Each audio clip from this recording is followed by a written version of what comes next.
So we spent a lot of time talking, of course, about the planned tuition hikes for McGill and Concordia and the government's inability to at least consider backing down. Yes, we went from originally 12,000 down to about the 9,000, or 17,000 rather, down to 9,000. But regardless, you've heard now, I'm sure, Concordia says its application is down about 30%. I think McGill said the other day it's down about 20%. And then we heard yesterday, well, two stories. First of all, we found out on Friday that an advisory committee to study this decision, set up by the government itself, turned in its report, but was basically told, and I'm using, just paraphrasing, thanks, but no thanks. No, merci. Number one, because, and this is the most laughable part of all, Higher Education Minister Pascal Derry said, you turned in your project late, so 4 I can't days give you late. full marks. Ooh. But then the truth, which was that apparently what this advisory committee advised was not what the government wanted to hear, so it became a thank you, but no, we're not going to accept your recommendations. Let's be clear. They said they should scrap the tuition hikes. Eric Tessier is a president of Quebec's Advisory Committee on Financial Accessibility to Education, was one of the people working on this, and he's on the line right now. Mr. Tessier, thanks for being here.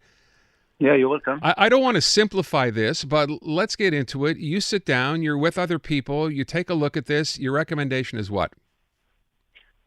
Well, for the committee, we when we look at the augmentation of $3,000, we said that we disagree with it because we don't want to see students, young students, to support this kind of augmentation for scholarship.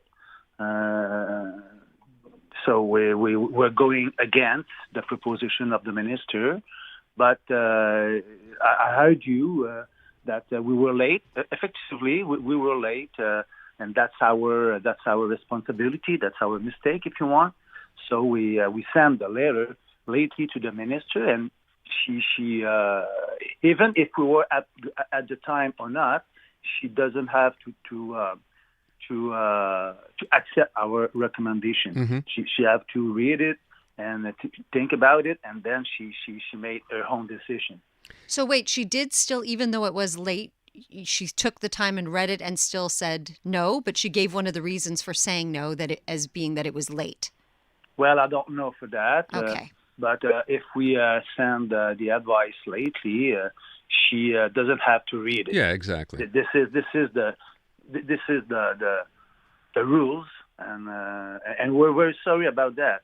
We talked with Mr. Labo and McGill. We're sorry, but this is it. We arrived late.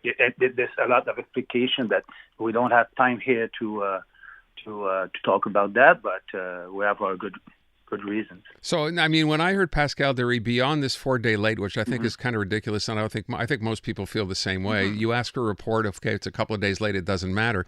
But I think the excuse, or what the government said at the end of all of this, Mr. Tessier, was, you know what, we don't agree with the findings of the advisory committee. So what do you take that to mean? Agree with which part of it? Your question is that the committee we're not agree. That Pascal Derry said, I don't agree with the recommendations of the committee.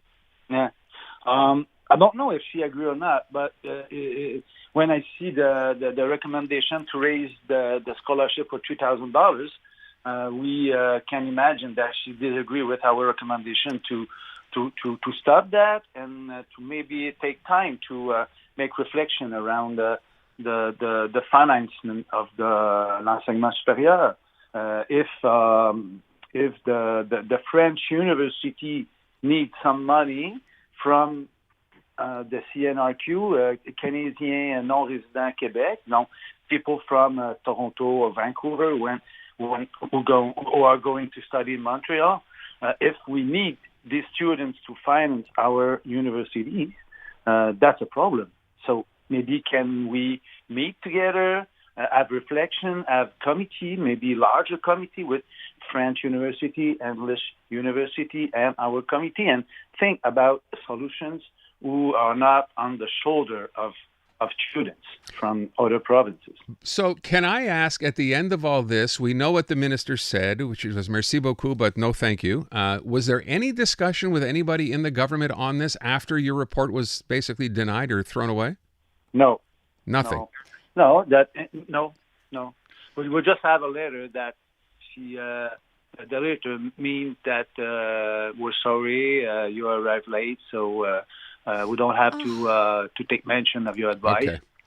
And then we have this communication from them, yeah. But that's okay. We knew that, and I just want to make clear that the committee take too long for produce the advice. Yeah. Okay, but still, I have to say, I would you were asked to do a job. It took longer than expected. I just still find it weird that the advice is just dismissed. So, in your experience, Monsieur Tessier, when an advisory committee gives advice like this, does the government usually take it to, as far as you know? Yes, usually, yeah. Aha. When last year we asked them to, for example, for the COVID. À l'aide financière aux études, the support, the financial support for the students en enseignement supérieur had some money to provide, and we told them that don't retreat with this compensation too fast. Just make your time, and they had it in the money the students receive at l'aide financière, because our committee has to make advice on l'aide financière aux études, the support, financial support program for the students, for one, and on the other side, we have to make advice on all the scholarship if they raised it. And usually, for the government, they had 3% augmentation from the bouclier anti-inflation. There's a law project, and this 3% are going to be a good answer, because we don't want students have to pay 8, 9, or 10% because the inflation is around that, or was around 8-10%. But last year they don't extend the augmentation past 3%. They respect the 3%, and this year with the CNRQ they are at 30%. Wow.